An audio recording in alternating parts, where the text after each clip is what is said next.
Hello, নমস্কাৰ মই যেহেতুকে আপোনালোকক কিছুদিনৰ পূৰ্বে অৰ্থাৎ মই আসলতে কালি দিছিলো এটা ভিডিও এটা আপলোড কৰিছিলো তাতে মই কৈছিলো কি দৰে নিউজ পেপাৰ পঢ়িব লাগে যেহেতুকে এপিএসসি ৰ মেইনছ এক্সাম আহি আছে আৰু মেইনছ এক্সামৰ কাৰণে আটাইতকৈ ইম্পৰ্টেন্ট আৰু আটাইতকৈ এসেনশিয়াল ফ্যাক্টৰটো হৈছে আমাৰ নিউজ পেপাৰ ৰিডিং আৰু নিউজ পেপাৰ ৰিডিংৰ ভিতৰতো কিন্তু কিছুমান আটাইতকৈ ইম্পৰ্টেন্ট কথা কিছুমান আছে সেয়া হৈছে আমাৰ এডিটৰিয়েল ৰিডিং বা এডিটৰিয়েলৰ যিবিলাক কিছুমান সাবজেক্ট মেটাৰ আছে আমি প্ৰথমতে এডিটৰিয়েল বিলাক বাছি উলিয়াব লাগিব আৰু এডিটৰিয়েলৰ সাবজেক্ট কোড কোড পৰে যেনেকৈ আমাৰ কেইবাটাও সাবজেক্ট আছে আমাৰ এপিএসসি ত কি সাবজেক্ট আছে পলিটি আছে তাৰপিছত আপোনাৰ ক্লাইমেটৰ ওপৰত আছে তাৰপিছত সোশ্যাল জাস্টিস যেটো আমাৰ জিএস পেপাৰ 1 ৰ পৰা আৰম্ভ কৰি জিএস পেপাৰ একদম 6 ৰ লৈকে আমাক লাগিব যদিও বা জিএস পেপাৰ 6 ত আমাৰ অসমৰ লগত ৰিলেটেড হয় যদিও কিছুমান কথা সংলগ্ন হৈ থাকে গতিকে আমি এই গুটিখিনি ফ্যাক্টৰ উলিয়াব লাগিব আৰু আজি যেহেতুকে মোৰ ওচৰত নিউজ পেপাৰ নাই গতিকে নিউজ পেপাৰ নথকাৰ বাবে মই এটা এডিটৰিয়েল উলিয়াই লৈছো আৰু সেই এডিটৰিয়েলত কি বস্তু আমি চাব লাগিব কেনেকৈ বস্তুবোৰ আমি নোট ডাউন কৰিব লাগিব আৰু কি বস্তু আমি সাবজেক্ট মেটাৰ কি তাৰ পৰা ফোকাস হৈ উলাই আহিব সেই বিষয়ে আমি অকনমান ডিসকাস কৰিম এতিয়া আজিৰ যেটো এডিটৰিয়েল আছে সেই এডিটৰিয়েলটো লিখা আছে EC begins work on polls in Jammu and Kashmir and 3 states Definitely আপোনালোকে যেটো হেডলাইনস দেখিছে সেই হেডলাইনটো পৰা আপোনালোকে গম পাইছে এটো এটা পলিটি ওপৰত আমাৰ সাবজেক্টটো নিৰ্ভৰ কৰিছে আৰু এতিয়া গুটিখিনি আমাক নালাগিব পাৰে বা কেতিয়াবা কিছুমান বহুতো বেছি পলিটি বা পলিটিক্সৰ ওপৰত আমাৰ বেস হ'ব পাৰে গতিকে যেটো পলিটিক্সৰ ওপৰত বেস হেতু আমাক নালাগে আমাক কি লাগিব পাৰে এটো আমাৰ মই অকমান পঢ়ি দিছো The Election Commission has kicked off preparation for holding assembly election in Haryana, Maharashtra, Jharkhand and Jammu and Kashmir by updating electoral rolls in these states. আমাৰ পলিটিৰ কিছুমান কোৱেশ্চন আহে যেনেকৈ আমাৰ ইলেক্টৰেল যিবিলাক আছে নহয় আমাৰ ইলেক্টৰেল কিছুমান প্ৰসেস আছে সেই ইলেক্টৰেল প্ৰসেসৰ ওপৰত কিছুমান কোৱেশ্চনছ আহি থাকে আৰু ৰিসেন্ট যিবিলাক চেঞ্জেস বা কাৰেন্ট এফেয়াৰ্সৰ ওপৰত মানে আমাৰ যিবিলাক হ্যাপেনিং হৈ আছে যেনেকুৱা ধৰণৰ আমাৰ পলিটিৰ ওপৰত বেস কৰি তেনেকুৱা ধৰণৰ কোৱেশ্চন বিলাকৰ ক্ষেত্ৰত আপোনালোকে ইয়াৰ পৰা সহায় পাব পাৰে আৰু এই বস্তুটো আপোনালোকৰ কাৰেন্ট এফেয়াৰ্সৰ ক্ষেত্ৰত আপোনালোকক সহায় কৰিব আগলৈ যদি আমি পঢ়ো ইয়াতে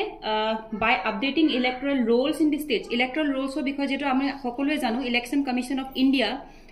তেওঁলোকক এম্পাৱাৰ কৰা হৈছে আমাৰ যিবিলাক ইলেক্টৰেল ৰোলস ইত্যাদি গতিকে আমি আৰু অকমান যদি খুচৰি চাও ইয়াৰ পৰা আমি এটা পইণ্ট পালো যে ইলেক্টৰেল ৰোলস কোনে কৰে কি কৰে definitely election commission of India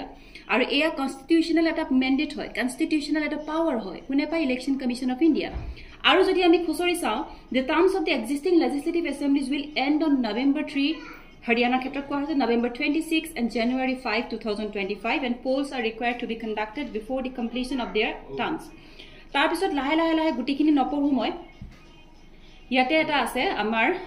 last year the Supreme Court had directed the poll body to hold assembly poll in Jammu and Kashmir by September 30 on Thursday Prime Minister Narendra Modi and assembly polls would be held soon in Jammu and Kashmir and that plans were also afoot to restore statehood to the union territory yat kebata kotha সংলগ্ন হৈ আছে Jammu and কাশ্মীৰৰ ষ্টেটহুডৰ কথা আছে Jammu and কাশ্মীৰৰ যেটো আমাৰ এব্ৰগেশন হৈছিল আৰ্টিকল 370 এব্ৰগেশনৰ কথা আহি পৰে তাৰ পিছত সুপ্ৰিম কোৰ্টৰ ৰোলটো আহি পৰে বিকজ ডিসপাইট দ্য ফ্যাক্ট আমাৰ যেটোকে আমি জানো ইলেকশন কমিশন অফ ইণ্ডিয়াই ইলেক্টৰেল ৰোলস হেৰি কৰে তাৰ পাছতো সুপ্ৰিম কোৰ্টৰ তাত কেনেকুৱা ধৰণৰ তেওঁলোকে মেন্ডেট দিব পাৰে এইখিনি বস্তু ইয়াত কথা আমি আৰু খুচৰি চালে নিজৰ জ্ঞানেৰে আমি ইয়াত পাব পাৰো গতিকে এইখিনিৰে আমাৰ নিজৰ এটা জ্ঞান এটা আহি গল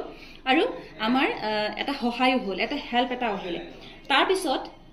আৰু আৰ্টিকল যেটো আমি কলো আৰ্টিকল 370 এব্ৰগেশন তাৰ পৰা আমাৰ কনস্টিটিউশনাল যিবিলাক মেন্ডেশন আছে কনস্টিটিউশনাল যিবিলাক আমাৰ আগতে আছিল বা হেবোৰ যিবোৰ এব্ৰগেশন হল হেতু প্ৰসেসৰ বিষয়ে আমি অলপ হলো জ্ঞানটো পালো নেক্সট এটা আছে কি President's rule since June 28, 2018 and without a legislative assembly. So, ekhini kotha apna here mention kora hoise. Next ase apunar Chief Election Commissioner Rajiv Kumar said recently that the poll body would soon initiate the process of holding assembly polls in the Union Territory after witnessing the enthusiastic response during the Lok Sabha polls. Aru It will be the first assembly poll since the abrogation of Article C. Moi apnalokok agote kolo Article 370 kotha kintu editorial ekdam lastor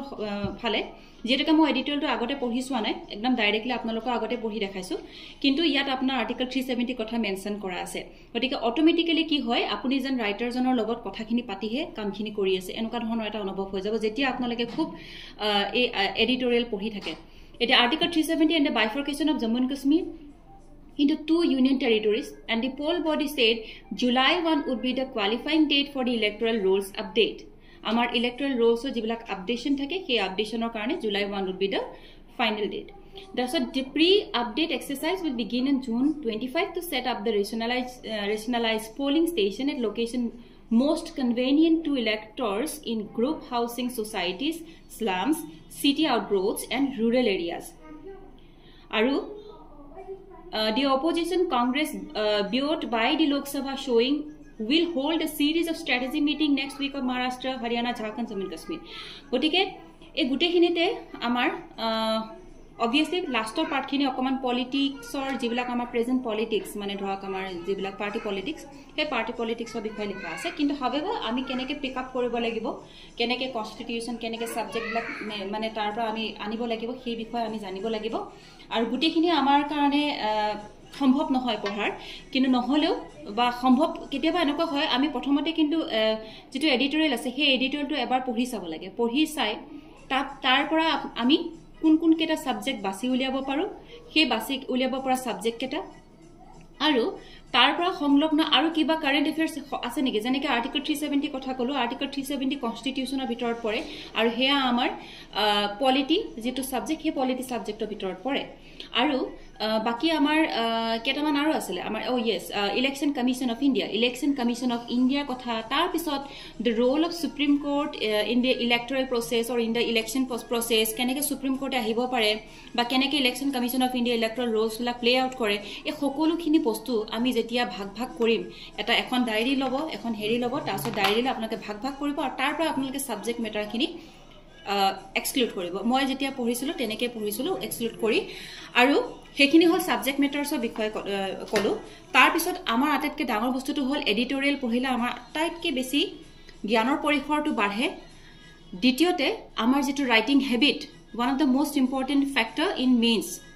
হেতু আছে writing habit writing আমাৰ যথেষ্ট উন্নত হয় যথেষ্ট আমাৰ ভাল হয় তাৰ পৰা আমি কিছুমান শব্দ পাওঁ যেহেতুকে আমি কেতিয়াবা কি হয় আমি লেক অফ ওয়ার্ডস আমি কেতিয়াবা শব্দ বিচাৰি নাপাওঁ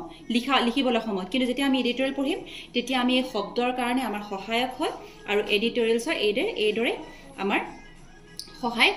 লাভ কৰোঁ আমি এডিটৰিয়েলছৰ পৰা আমি সহায় লাভ কৰোঁ থ্যাংক ইউ সো মাচ